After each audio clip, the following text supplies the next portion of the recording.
Around 2 million years ago, Africa was home to a primate unlike any seen before, Dinopithecus ingens, a colossal baboon that lived from the late Pliocene into the early Pleistocene.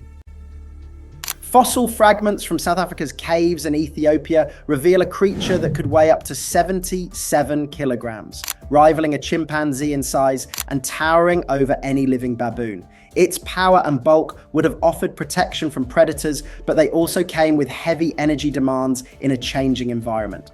As early human ancestors spread across the savannas and climates grew drier, this giant strength became the very thing that sealed its fate. Among the primates of ancient Africa, none matched the scale of Dinopithecus ingens, a true giant among monkeys. While modern baboons are known for their agility and aggression, this species stood closer to the size of a small human. During the late Pliocene and early Pleistocene, it moved through plains and woodland edges across the continent, dwarfing its living relatives. Males averaged around 101.4 pounds, sometimes reaching up to 170 pounds, while females averaged about 63.9 pounds. Even the largest olive or chacma baboons would have seemed lean beside them. Dinopithecus was the largest baboon ever identified, standing as an evolutionary extreme within the Old World monkey family. Much of what is known about this animal comes from scattered teeth and skull pieces recovered at a few key sites. At Sterkfontein and Swartkrans in South Africa, limestone caves preserved fragments of the prehistoric landscape, and similar material appeared in Ethiopia's Matabayetu Formation. No complete skeleton has yet been found, but each fossil adds a clue to its structure: a deep, thick-boned muzzle, a heavy brow, and jaws built for muscle attachment rather than lightness. The assembled image is of a primate with a broad, weighty head and a body proportioned for strength. Those cranial fragments reveal the mechanics behind its formidable bite. The cheekbones expand outward into pronounced jugal flanges, bony ridges that anchor large masseter muscles responsible for chewing. These flanges appear far more developed than in living baboons, suggesting Dinopithecus could deliver a crushing force capable of grinding roots, seeds, and fibrous vegetation. A heavily built brow-ridge across the frontal bone reinforced the skull to withstand that pressure, while the long, projecting muzzle gave its face a distinctly robust shape, something between a modern mandrill and a powerful Therapithecus. Every structural line points to an animal adapted for processing tough, resource-rich foods. Estimating body mass relies mostly on comparisons between fossil tooth dimensions and the known proportions of living primates. Based on these analyses, adult males likely averaged around 132.3 pounds, with some individuals pushing well past that mark. These figures, together with stature estimates of roughly 5 feet at the shoulder, paint the picture of a quadrupedal primate approaching the mass of a male chimpanzee. Similar in bulk, but differently built, its limbs were adapted for ground travel through open grasslands rather than climbing or leaping among trees. In sheer magnitude, only a few other fossil baboons came close. Species such as Therapithecus brumpti and Therapithecus oswaldi reached comparable size, yet their teeth and jaws showed distinct grazing adaptations, broad enamel-capped molars for grass eating, unlike the more generalized dentition of Dinopithecus. That difference in dental design helped separate it from specialized lineages. Dinopithecus likely had a more flexible diet and behavior, occupying a different ecological niche even when its body size rivaled theirs. Living at such a scale would have carried both advantages and risks. A troop of large males would have presented an imposing defense against predators like saber-toothed cats or giant hyenas, their very presence deterring attack. But that same size came at a cost. Maintaining it required vast amounts of food and a landscape capable of sustaining it through seasonal droughts. Every fluctuation in vegetation or water supply would have affected their range and survival strategies on the savanna. The scientific debate over its classification continues. Some researchers group Dinopithecus as a subgenus of Papio, arguing that its features fall at the upper extreme of baboon variation rather than forming a fully separate branch. The broad molars with thick enamel and the internal shape of the bony labyrinth support its placement close to modern baboons, even as its proportions stretch the limits of what that genus represents. Ongoing studies of enamel texture and inner ear structure may yet clarify the boundaries between these ancient papionins. The fossil record reveals Dinopithecus as a robustly built large creature whose size tied it to the land's resources. Understanding how it survived in a changing environment requires examining the detailed clues found in its teeth. What exactly did this massive primate eat while sharing the African plains with hyenas, saber-tooths, and the first humans? At first glance, its landscape seems to give the answer. Endless savannas dominated by tall, dry grasses. But when scientists analysed the enamel on Dinopithecus teeth, they found something unexpected. Despite living right in the middle of grassland ecosystems, it hardly ate grass at all. The chemical fingerprints left in its tooth enamel, specifically the ratio of carbon isotopes, show that it consumed far fewer C4 plants than most other primates of the same era. C4 plants include the grasses that blanketed the open plains. So this one detail turned an easy assumption upside down. It meant that Dinopithecus was not a grazer, it was selective, seeking out foods that grew in patches of woodland or underground. Those isotopic clues are complemented by the microscopic scratches and pits on its molars. Viewed under magnification, these wear patterns look surprisingly similar to those of modern yellow baboons, the kind that live today across East Africa. In modern species, that pattern comes from a highly varied diet: roots, fruits, seeds, and occasional animal prey.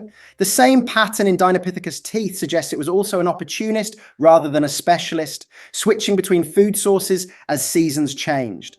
This flexibility gave it access to different energy options when some foods vanished during dry stretches. Different textures on the enamel reveal moments in its diet. Fine parallel scratches hint at fibrous foods like roots and stems, while clustered pits indicate brittle items such as fruits or nuts. Taken together, the mix of marks shows a feeding rhythm that alternated between soft, sugary foods and tougher plant material. It likely dug up tubers, stripped bark, and raided shrubs for berries when the rains returned. Even a small amount of scavenged meat would have added high calorie value, which a large animal desperately needed. Its jaw strength, clear from its massive muscle attachments, was not built only for force, but for versatility, the ability to handle whatever the habitat allowed. This becomes even more striking when you compare it with its ancient relative, Therapithecus, which evolved into a dedicated grass eater. That lineage developed flatter molars and thicker enamel ideal for grazing, but Dinopithecus stayed with a mixed strategy. It relied on woodlands tucked beside the savanna rather than the exposed plains themselves. In those shaded margins, it could find fruiting trees, edible roots, and shelter. The isotopic evidence suggests it tracked vegetation changes over the year, moving through a mosaic of forest patches and open ground to follow food availability. The pattern fits an animal that was both powerful and cautious, staying near productive zones without venturing into landscapes too poor to sustain its bulk. A baboon of that size needed thousands of calories every day, far more than smaller primates could manage. Surviving on grass would never have been enough to maintain such energy. Instead, its broad omnivory allowed consistent intake throughout shifting seasons. During droughts, it could switch to underground organs and tough vegetation. When rains returned, fruits and soft shoots likely made up the bulk of its meals. This adaptability, more than brute strength, was key to its endurance in a world that constantly swung between wet and dry. Still, eating well wasn't its only challenge. Out on the open savanna, food was just one part of survival. Movement, coordination, and protection would prove equally vital. Dinopithecus was built for life on the ground, a huge quadruped moving across the same plains that early humans and their relatives would later occupy. Its territory stretched across open woodland and grassland, where visibility was both an advantage and a risk. Out in the open, size could mean safety from smaller predators, but it also meant visibility to far more dangerous hunters. Large carnivores like saber-toothed cats, including Dinopithecus and Machairodus, prowled those regions, as did giant hyenas and crocodiles lurking near waterholes. Even a creature of this mass was not beyond their reach. At times, the edge between predator and prey would have been narrow. The powerful limbs of Dinopithecus were shaped for a terrestrial lifestyle. It was likely a slow but enduring walker, using a sturdy, knuckle-like gait similar to that of modern baboons. Each stride balanced weight with stability, keeping this broad body grounded as it navigated the uneven floor of the savanna. Without long, grasping fingers designed for climbing, its hands and feet were built for traction and power.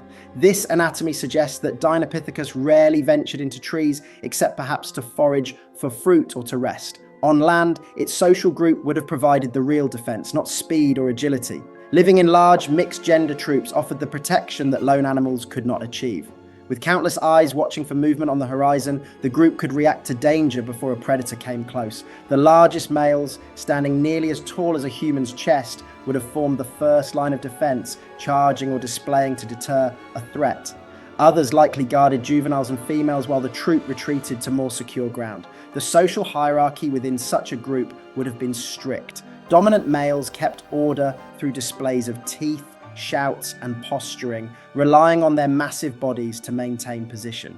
These power dynamics mirror those of living baboons, suggesting that cooperation and competition were equally central to Dinopithecus society. Evidence from South African caves points to just how closely these animals lived alongside their threats. At Sterkfontein and Swartkrans, fragments of Dinopithecus are scattered among the remains of antelope, carnivores, and early hominins. The bones of saber-toothed cats and giant hyenas found nearby indicate that these caves acted as death traps or dens. Many remains seem to have been dragged there after being caught on the plains. The pattern tells us that Dinopithecus shared its range with the same predators that hunted early human ancestors, and possibly that both ended up as victims of those hunters under the same roof. Some researchers think Dinopithecus, like its smaller relatives, may have been opportunistic, the kind of primate unafraid to scavenge carcasses or raid kills abandoned by other predators. Its jaws and generalist diet support that idea. In drought seasons or during food shortages, scavenging would have provided necessary protein and minerals. Coexistence with hominins such as Australopithecus and Paranthropus brought another layer of complexity. Faunal assemblages show them sharing space and resources, sometimes in direct competition for edible roots or small animals. They may have observed one another at a distance, both bound by the same unpredictable landscape. The African savannas of that age were not isolated habitats, but shared arenas of risk and need. Each day demanded awareness and coordination, with survival depending as much on social bonds as on size. Dinopithecus ruled its part of this landscape through strength and cooperation, yet these same open plains that once sustained it would not remain stable forever. When the environment dried and the woodlands shrank, even the mightiest ground dwellers faced challenges their strength alone could not meet. Even giants fall when their world shifts beneath them. Around 2.5 million years ago, Africa entered one of its most transformative periods, the transition from the Pliocene to the Pleistocene. This interval, roughly between 2.6 and 2.4 million years ago, brought global cooling that intensified glaciation near the poles and reshaped circulation patterns across continents. The result for Africa was a marked drying trend. Fruit-bearing woodlands and shaded river corridors that once supported large primates and herbivores began giving way to tougher, grass-dominated landscapes. What had been dense, resource-rich habitats were fragmented into scattered oases spread across widening plains. For a massive terrestrial primate like Dinopithecus ingens, such a change meant an immediate and lasting crisis.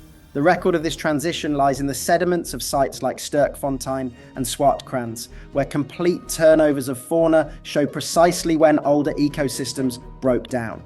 Layers containing woodland mammals disappear, replaced by species adapted to open, arid conditions. The trend mirrors global patterns seen in dust cores off Africa's coasts, which show spikes of aridity corresponding to this exact time frame.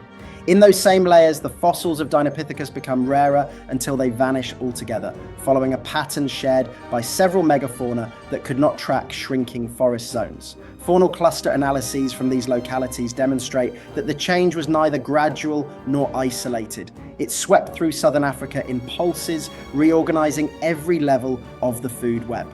The direct consequence was an abrupt reduction of high-energy foods. Fruits that once hung reliably in riparian corridors became seasonal luxuries. Underground storage organs hardened and their distribution narrowed with the retreat of moisture. Dinopithecus, which thrived on flexibility and omnivory, suddenly faced the limits of its own physiology. Its size demanded constant intake, but the broad plains offered little to satisfy a body built for abundance. Sustaining a troop meant traveling longer distances under harsher conditions, consuming more energy than the land could return.